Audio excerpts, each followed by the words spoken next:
We are live. Oh, we are live. Hello, good morning and good afternoon, everybody. And I say that because half of this podcast is in the UK and the other half is in Central Europe. So good morning and good afternoon to you. And if you're watching the replay, good evening. My name is Warren Connolly, coming to you from Hungary on healthierlife.com, and my co-host is .tv. Sorry, .tv. Yeah. .tv. Sorry. My name's Paul Bursey from just outside London in the UK. Nice to see you.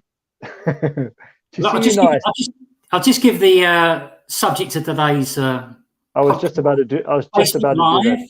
Oh, go on, far away then. Yeah, absolutely. So we're going to talk about boosting your circulation and why it's important, and we're going to throw a couple other juicy tidbits in between. But the bottom line is, we're going to talk about why it is important to have a healthy circulation in our body. Absolutely, yeah. And the overriding principle is maintaining optimal health. Yes, of course, as always, right? That's always our message here. My health, and anyone else who's out there, Yep. And especially when it's somebody that means something to you, that you care about, and you know is not as healthy as they could potentially be, then these are the types of messages you want them to be seeing or hearing. Yeah, absolutely. And hopefully your family, friends, and things like that will listen to what you say, or listen to what I say. And what we say, yeah. Always, sometimes some of the hardest audiences, to talk to. Speaking to people you don't know or acquaintances is quite easy. And but talking to the ones you love sometimes is the hardest. Yeah, it is, because often, I mean, we experience this. We've experienced this in bucket loads doing what we do, where the people that are close to us don't necessarily associate us with certain areas of life. For example, whoever's listening to this, you may be an accountant or a lawyer or a teacher, and now you want to come and share some information with them relating to blood circulation and why it's important, and they may then look at you and think, well, you're not a health professional, why are you sharing this information with me?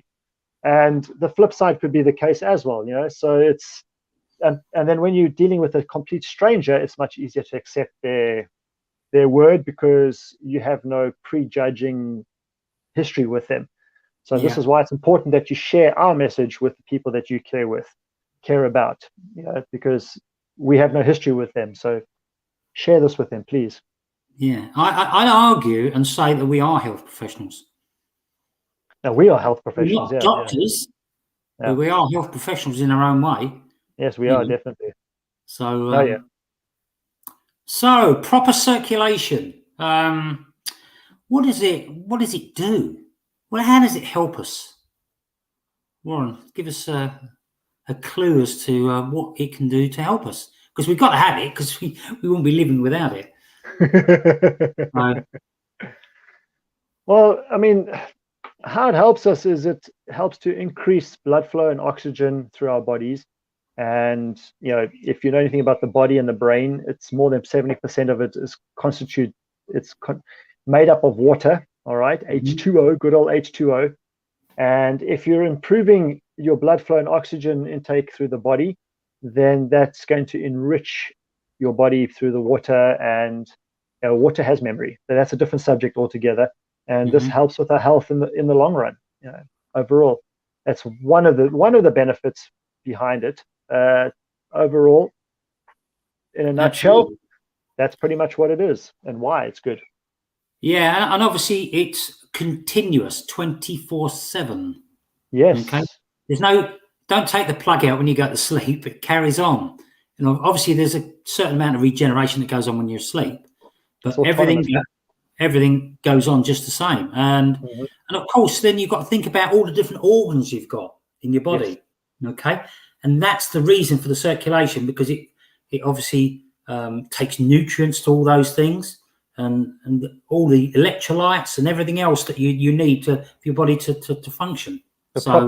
Proper functioning of your body. And absolutely, you talk about the organs, and if you have a healthy blood circulation, then when you're sleeping, This is when your body is regenerating, your brain is regenerating, your heart regenerates, your organs, the other organs in your body regenerate, and your skin regenerates at the same time. Remember, your skin is an organ as well. So, this all regenerates when we're sleeping. So if your circulation is strong and healthy, then it allows your body to regenerate sufficiently enough so that when you wake up in the morning, you feel bright and frisky. So, Yeah, that's right. I mean, look, your circulation is so important because your body needs certain things, right? It needs macronutrients. It needs micronutrients, which, if you obviously don't know, the macronutrients are the protein, fat, and carbohydrates, and the micro ones are the minerals and things like that. So, so it's very, very important what you put in your body. We'll get to that later. Whether it's fluid or food or whatever it is, it's important what you do during the day. And so it allows you to regenerate properly at night. Now, certain things you don't do, if you don't do these things, then your regeneration is going to be slightly retarded. Okay? So, again, it's very, very important. And most importantly, with a good circulation, it helps your body heal faster if something's wrong. Yes. But that's another reason why you need it. And just a little story here. My mum always had, I think she was always pre-diabetic. I don't think she was diabetic, but she was very pre-diabetic. And she had poor circulation in her legs. And it was so bad, she had to have her leg amputated. Okay? So that's the worst case scenario with circulation. And then you go down to something what I've got and what my daughter's got is Raynaud's disease, where you know, like, funny enough, Monday night doing six-a-side football, it was warm. In the last hour, we had an absolute downpour of rain, right? And I mean, drenched head to foot. And by the end of it, my 4 fingers on my left hand were white through lack of circulation. At least they weren't blue. No, they weren't blue. No, they were white. Quickly recovered when I got in and dried myself and everything. And into a warm environment. So it's the environment. So again, it's another good reason why you want good circulation. So one last thing is it also keeps your brain sharp. You need that circulation up here. All right. So I know for some of you, maybe you're not as sharp as you should be. Well, especially for desk-bound individuals, those that are driving a lot. No, but that's. I mean, I fall in the same category sometimes when I get brain fog and I'm not as sharp as I could be, and it's because then I know I'm being sitting down for too long, so my circulation's been restricted, and that's often one of the tools to improve your circulation is breathing. And if you do breath work, or if you practice breathing cyclically and deep breathing, things like that, then it helps you to really improve your circulation. And so if you're sitting down at a desk, very often you forget to do these things. You forget to breathe properly. You start to breathe from your chest level breathing, and then you start to get brain fog and drowsiness and so forth. So this is all signs that your circulation's not where it could be or where it should be. Really? Yeah. It's funny because it's when I said about having a sharp brain, it is important because you want to be in charge of your faculties as long as possible. You don't want to start getting Alzheimer's and things like that. And a lot of these things are preventable. Yes. So that's a reason to pay attention. And again, you've got we spoke about the organs, but we think about the heart more than anything else. A healthy pumping heart, a good rhythm, and circulation is the thing that feeds that. Some in, some out, and of course the biggest thing, and this is what I look for, is in the mirror when you've got a healthy glow, right? That flush complexion. Yes. What I call a controlled flush. Controlled flush. Well, as in, like you can get controlled blush. Controlled blush. You can get hot and go red. Yeah. And it's temporary. Okay. What you're looking for is to look good as much of the year as you possibly can, which means you're doing something right. You know, you've got something. You see things like liver disease. You see when they start to go a little bit yellow. Yes. You know, And you get drawn towards your body jaundice. actually tells you when you're not well. Not 100% of the time. If somebody looks clammy as well, if they look clammy, so if their skin looks pale and clammy and sweaty, that's a strong indication that they have very poor circulation, because the body's not able to regulate its body temperature sufficiently enough, so they become clammy. People sweat profusely, and like what I mean by that is, like, let's say you take Paul and I, and if we sweat profusely or sweat excessively for no given reason, we probably have bad circulation. But if somebody is obese, they're more likely to sweat profusely when the time is right. But again, it's also because they have bad circulation, but you can account the obesity towards that. That can be a factor for their low circulation levels in their body. But clammy skin, and I see many people with clammy skin, unfortunately, too many people. Yeah, I mean, our bodies are remarkable, really. I mean, it takes years, can take years to break down everything.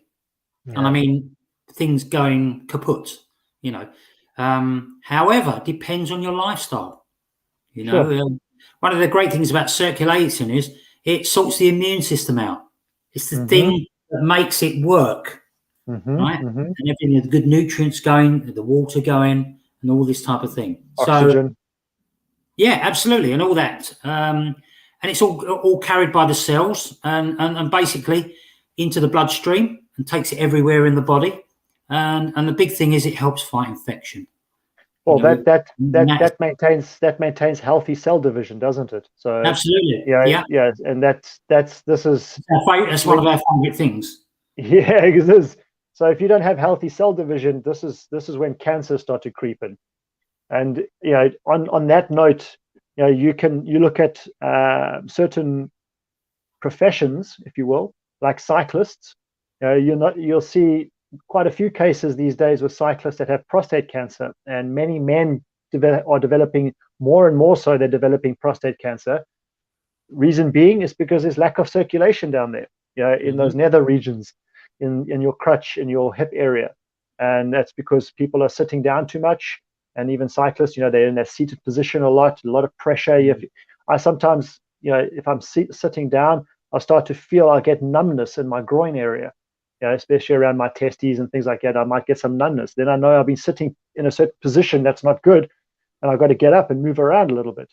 And that's one of the other indicators is numbness. If you start to experience numbness, then you're not getting enough circulation going through. Unfortunately, do you reckon that triathletes are good? Because they do those three disciplines, don't they? They obviously do the swimming first, then they do the cycling, then they do running. Does the running compensate for the cycling? And the swimming does. The swimming and the running will compensate a lot. And I don't know for sure, but I think most triathletes, they don't focus as much on their cycling as they do on running and swimming. Because cycling is very often it's to do with your bike and how your bike setup is and all of these kinds of things. And most triathletes, they are pretty good cyclists, but they typically tend to need to focus on either their running or the swimming more. So they will most likely practice those or train for those more so than for cycling. So they don't necessarily spend as much time on the bike as a professional cyclist would. Or an Ironman athlete might. Ironman, that's a long cycle as well. So you're looking at over 100 Ks of cycling, and it takes a lot of time in the saddle too. I've still got to do my triathlon, haven't I? Oh, you do, actually. I forgot about that. I will do it. It probably might be a short one of the shorter versions, but you do the sprint triathlons. You don't, especially for the start. No, you can do a sprint. I get it. I'm just thinking of me sprinting, doing a triathlon at the moment. I'd call it a sprint, but it's not a sprint. I will train. I promise we'll train. I'll let you know when I start training. So, so fighting infection, very, very important in our body. Again, at the moment, we're coming out of, or we've gone through spring. So when we're coming away from winter, you've got colds, flus. and obviously things like the pandemic and things like that. So, and some of these things are prevalent. Now, again, that's another good reason why you want a great circulation, or as good as you can get. It's critical, Mm-hmm. you know, and you've got to make it as good as you possibly can. You know, if you play golf, it's got to be up to par. Okay. Oh, yeah. Good analogy there. I could throw in some terminology. Yeah, but there are certain conditions that make maintaining a proper circulation extremely difficult. What do you think they are? So just run that question by me again. Okay. There are some things that make it extremely difficult to have a good circulation. Oh, okay. So, for example, like things that are happening in the body. So, well, okay, you could say diabetes is one, as you mentioned before. Obesity, as we mentioned before as well. If you could have like arterial disease, arterial issues is one. Peripheral artery disease. Yes, yeah. Raynaud's as well. Yeah. Some people are liable to blood clots as well. Those are the types of people. Yes. Anemia. Anemia. Yeah. Low iron deficiency. So these are heart conditions. Heart conditions. There's a big one. What, the heart conditions? No. Smokers. Oh yes, okay, but that So I'm thinking okay. I'm thinking not indirect. I'm thinking direct. Yeah. Okay, so smoking. Yeah, if you smoke, quit now. Smoke. Yeah. Your choice, by the way. Your choice. I'm not going to go into why, but just quit. Yeah, you don't want to go there. Trust me. So. But again, everything's your choice. Everything. But unfortunately, some things there's a price to pay. Not everybody pays it. If you want to play the roulette wheel, then please play it. But as I say, there's a lot don't win. Well, there's many things that people do these days which you could count as being playing Russian roulette. Mm-hmm. And if you're listening to this and you're too young and you don't really understand what Russian roulette is, that's the game that they play. With a revolver, and you spin the wheel on the revolver, and you click and next to your temple, and you just pray that there's no bullet in the chamber. And that's how some people live their lives. Unfortunately, they just take those risks way too many times, and they know the significant contraindicative benefits or contraindications of smoking to their body and other things as well, not just smoking, but other like drugs and so forth. But they don't heed the warnings, and that's unfortunately their responsibility at the end of the day.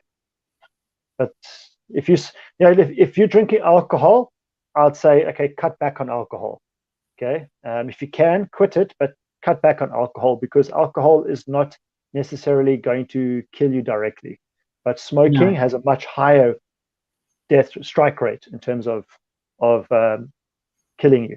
So unless you're drinking a couple of bottles of scotch a day or something. Yeah, if you're drinking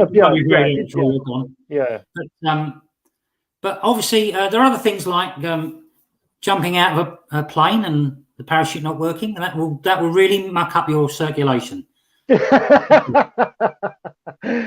Also, when a bungee jump, when they haven't worked it out and the rope is longer than the drop. So, there's a tribe in Papua New Guinea that used to do this as part of their initiation. Just a sidebar here, as part of the initiation process to becoming a man, they would they have like a scaffold, and you would tie a vine to your ankle, and then you would jump off, and the braver you were, the longer your vine would be. So if you were really brave, yeah. Do you know what I'd say? Keep your vine. Keep your vine. I'll take you all in the boxing ring. How about that? No, I wouldn't do that. Oh God, no. Anyway, so do you think you might have poor circulation? Anything we said spark anything off? Have you got a lack of energy or concentration? Maybe poor memory. All these things are linked. It's all cold about synergy. Cold toes. Yeah, cold extremities, definitely. Yeah. Swelling. Who? Swelling. Oh, Swelling. swelling. I thought you said dwelling. Swelling. Right. Swelling. Sort my So hearing out. swelling is chronic inflammation. That not necessarily haven't necessarily injured yourself, but obviously if you have injured yourself and you find you got swelling, then you're going to have a circulation problem there. And if it starts going numb, then you want to go to the doctor. Okay. But otherwise, swelling in general terms, that's from chronic inflammation, and once you've got that chronic inflammation in your body, the knock-on effect of that is reduced circulation in your system. You can get these socks, can't you? Oh, those compression socks and stuff like that. Socks, yeah, especially for elderly folks or those with diabetes and so forth. Another one is chest pains. If you're experiencing chest pains from time to time, there's another clear sign that you've got circulation issues as well. Pins and needles, like I mentioned before, if I'm sitting down for too long in certain positions, then I might start finding, you might get some pins and needles in certain places. You don't want to be experiencing pins and needles or numbness. So that's another one. Yeah, I found in your hands as well, by the way, pins and needles. Often people struggle, they experience pins and needles in their hands. And that's because I haven't had that, but I obviously have had the cold extremities. But another one that is a bit unfair, right, is thinning hair or hair loss. Oh, yes. Yeah. But I have got, I mean, to be fair, I have got, as you say, a slight challenge with obviously circulation in my legs. So in your legs, I've got to pay attention to. So again, with your legs, if you feel that your muscles in your legs are weak or aching when you're walking, there's a clear sign that you've got some circulation problem there. So that may not necessarily be an impacted from your overall health, but it could also be a structural issue as well. You may have a pinched nerve somewhere. Yeah. You may have a blocked vessels. Stuff.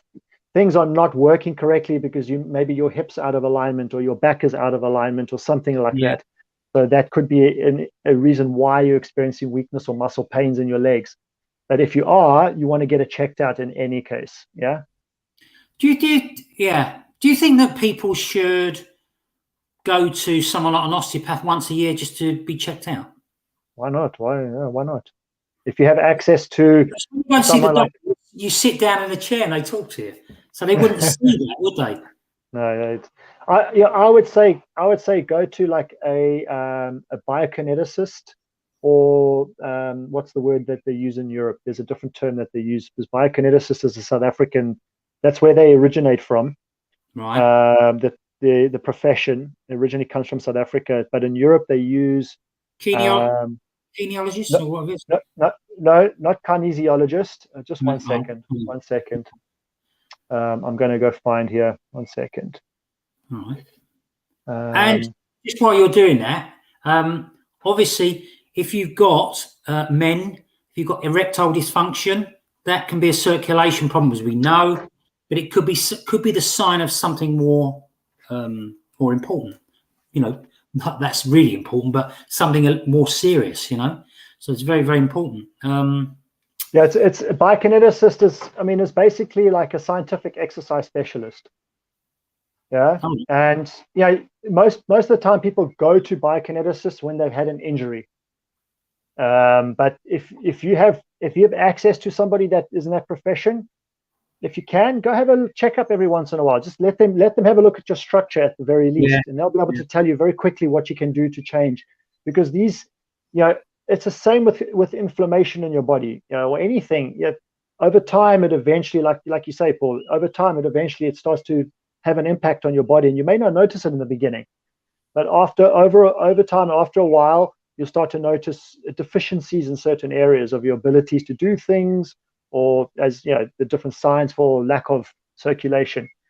But also osteopath, kinesiologist is great because they check the energy flow in your body. Kinesiologists, how your energy is flowing through your system, whether there's blockages in certain areas. So these professionals are useful. So go and have a look. As you say, don't just go to a doctor or GP, because you sit down in a chair and they ask you what are you experiencing. They give you medication. They may be able to give you some tools to use. Very unlikely, but go see somebody that's more in the specialized field if you can afford it, if you have access to them. So let's talk about some things to get the blood pumping, because that's what we want at the end of the day, isn't it? Move, baby, move. Yes. So we need to increase cardiovascular exercise. Okay, now for you, some of you, it could be just having a walk. For others, it could be just going for a bike ride, maybe just going to the local swimming pool and doing a few lengths, or it could be something like running. There's lots of things that you can do. Just walking. Just walking. Yeah, I mean, if you're not really into exercise, then walking is fantastic. Yes, and it can all help boost circulation. And but this is one thing that I forgot, is that also the same goes for stretching before and after exercising. Okay, so very it can all work. Even if you don't exercise, if you just stretch. Yeah. If you stretch on every second day or every day, and you don't have to do a whole hour thing or half an hour. If you stretch for 5, 10, 15 minutes, that's more than sufficient for the average individual. And if you stretch every day or every second day, it's going to have so many health benefits for your body. Really, it is. And on the subject of walking, if you just go out and you walk out in the forest or somewhere in nature somewhere, that's going to reduce your stress levels, and it's going to help that's going to help improve your circulation, because also stress can be counter towards blood circulation if you're experiencing a lot of stress. So go take a walk out in nature, on the beach, in the forest, in the bush, wherever you are, in the desert if need be, and just go walk out somewhere and just get rid of the stress in your body. But increase your activity levels somehow. Gardening, another great one. Yeah, absolutely. Yeah. Don't forget to get that little thing you kneel on though, because it kills my knees when I do anything like that. Gardening? Oh yeah. Oh, absolutely. I mean, I don't do it that often, but when I do it, I have to kneel on something.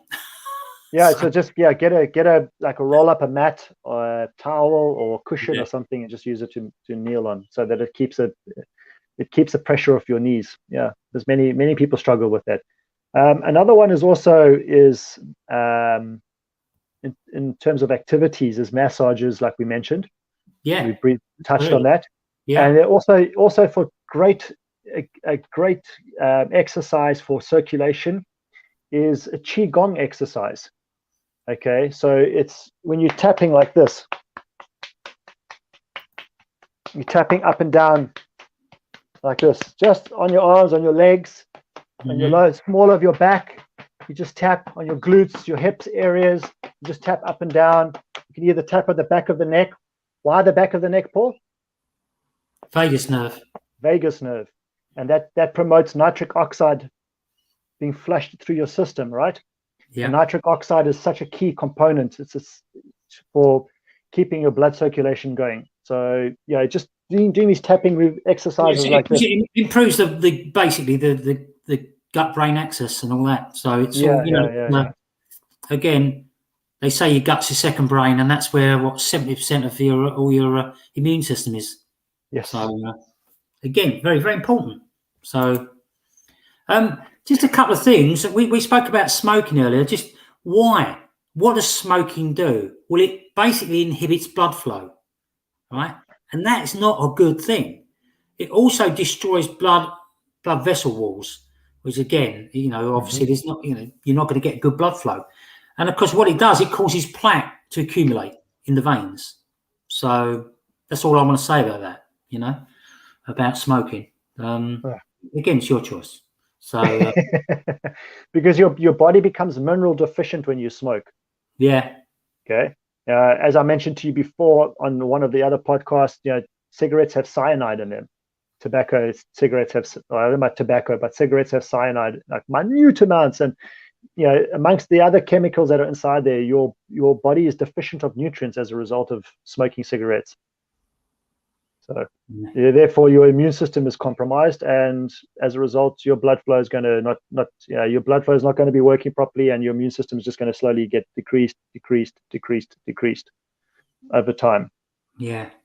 But what you can do to counter that is drink coffee, And black tea, green tea. Yeah, absolutely. Yeah. It's good Again, for you know what that does? vacillation. It increases your vacillation, your vascular. That mean your blood vessels get bigger, wider. Yeah, wider. Yeah, increase the vacillation. It's funny. We can say the same thing by coming at it in two different angles. But what about people who are anemic? Do they have problems?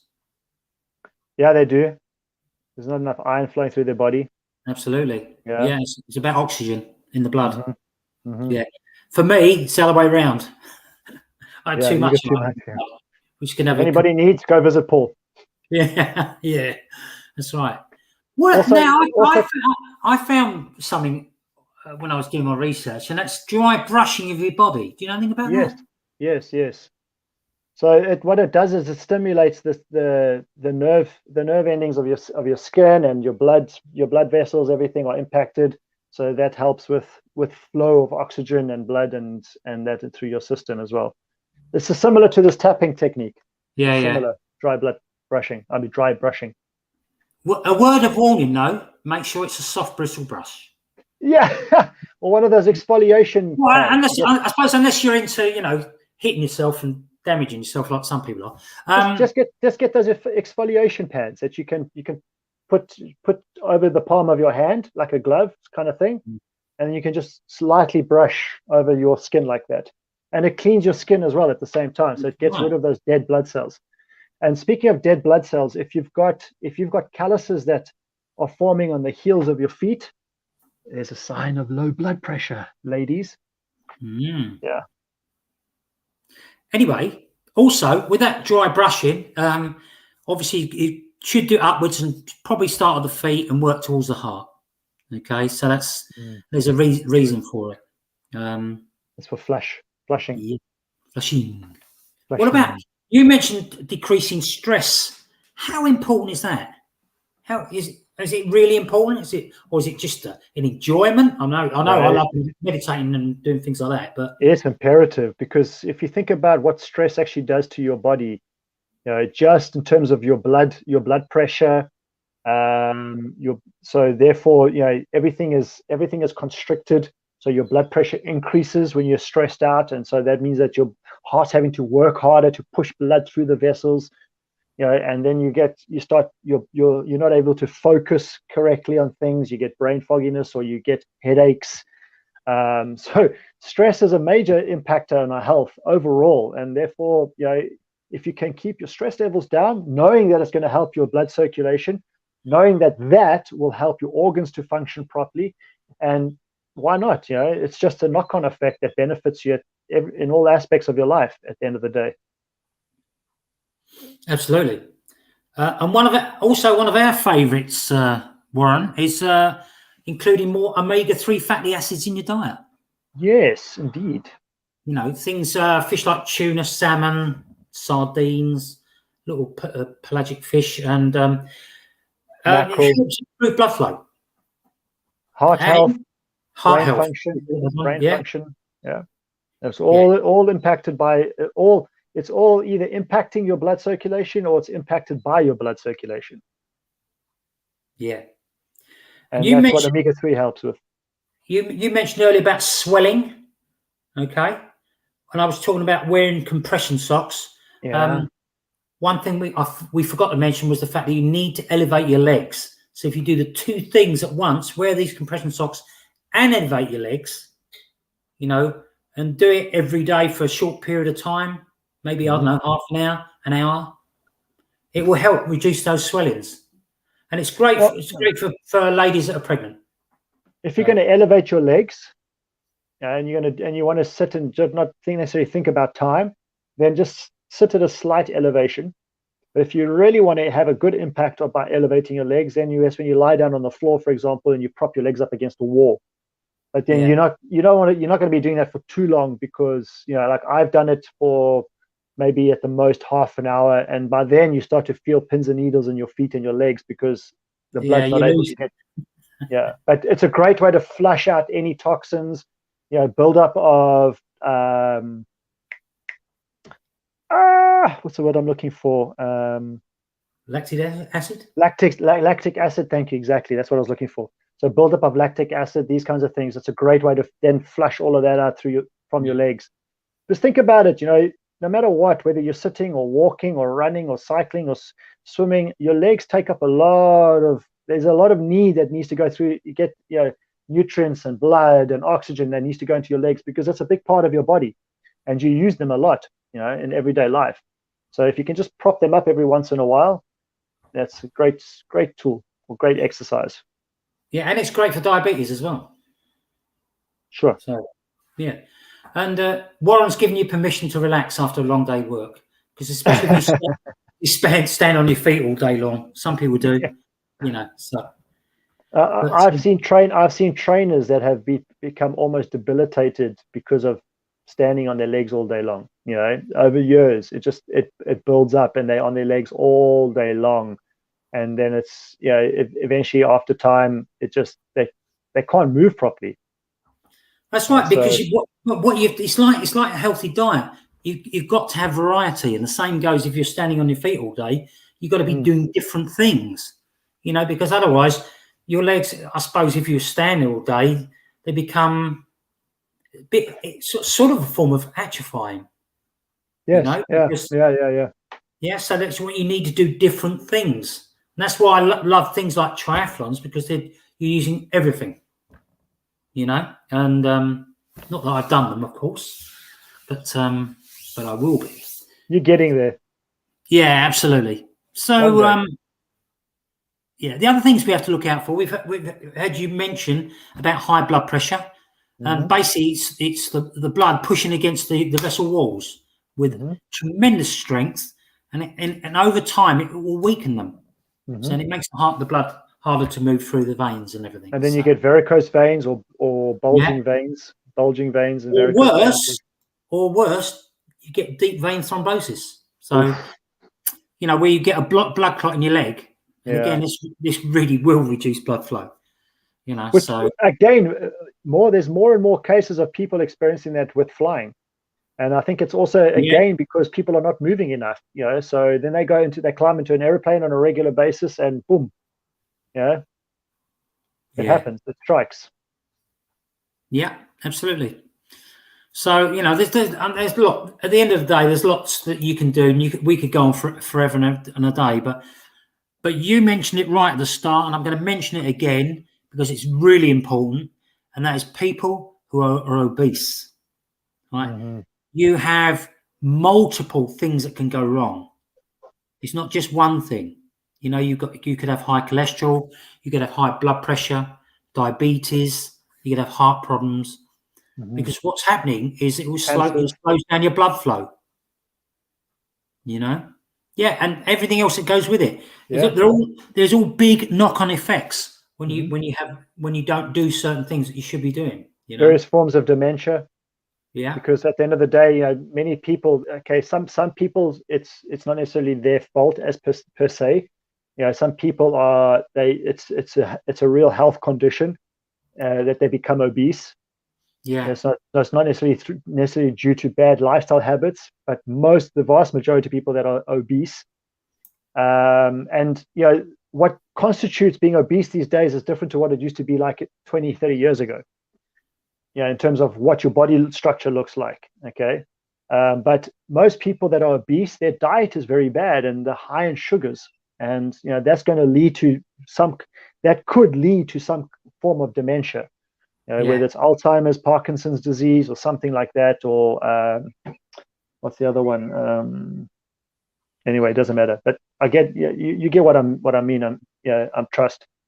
And once that starts to take effect, then the road back is a very slow road of recovery. You can reduce the symptoms or reverse the symptoms, but once it starts taking effect in your brain, that's one area of your body where the cells don't replicate or regenerate once it's gone. This is why alcohol is also bad for your brain, because once your brain cells are damaged, that's it.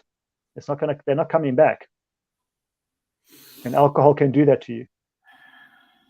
Yeah. Excessive alcohol, that is. Excessive alcohol, yeah. Yeah.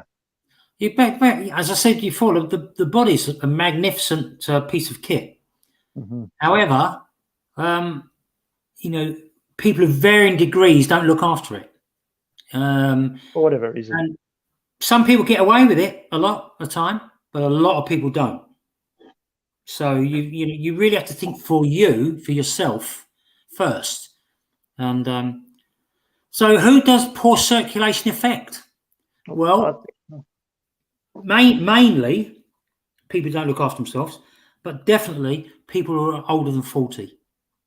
And then you've got the combination we spoke about, being overweight or obese, having diabetes, not getting much exercise.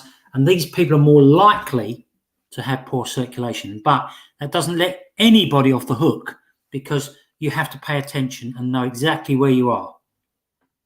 Okay? So, because there's always that one that looks perfectly healthy, right? And all of a sudden they get hit with 2 or 3 different things. So yeah. And that's the thing. You could be someone who goes to the gym all the time, but the gym is only part of it. There's other bits to it. So it's not all about, because you hear it all the time when someone dies and they say, "I'm so healthy." No. I see him out running every day. Okay, but it's not all the story. No, because it's like the old analogy that with the car. It may look good on the outside, nice paint job, clean interior, but inside the engine is poor. The quality of the engine, the oil, and all the moving parts, just not being looked after properly. Mm-hmm. You're running your fuel gauge empty all the time. You get buildup of gunk in the petrol tank, and that's going to have an impact on your car's functioning as well. The blood circulation or the circulation of your car is going to be impacted because of the way you look after your engine. So it's the same with the body. It's all moving parts that need to be taken care of internally before you think of looking good on the outside. I remember, you talk about triathletes.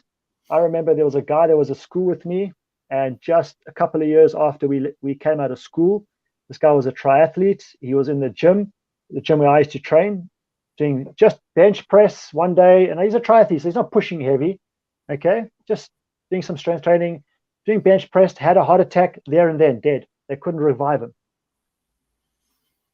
He obviously wasn't healthy, but he was fit, but doesn't mean he was healthy.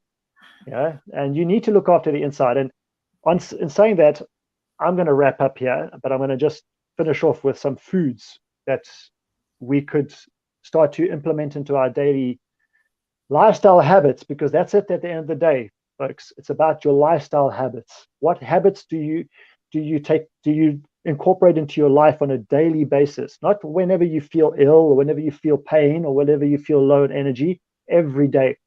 So some foods for you to start to factor into your eating habits, and hopefully this will help with your blood circulation if you're experiencing blood circulation problems, or even if you're not experiencing blood circulation problems that you're aware of at this point in time.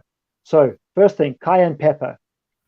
Cayenne pepper is great because it has a type of phytochemical called capsaicin, and that promotes blood flow in the body.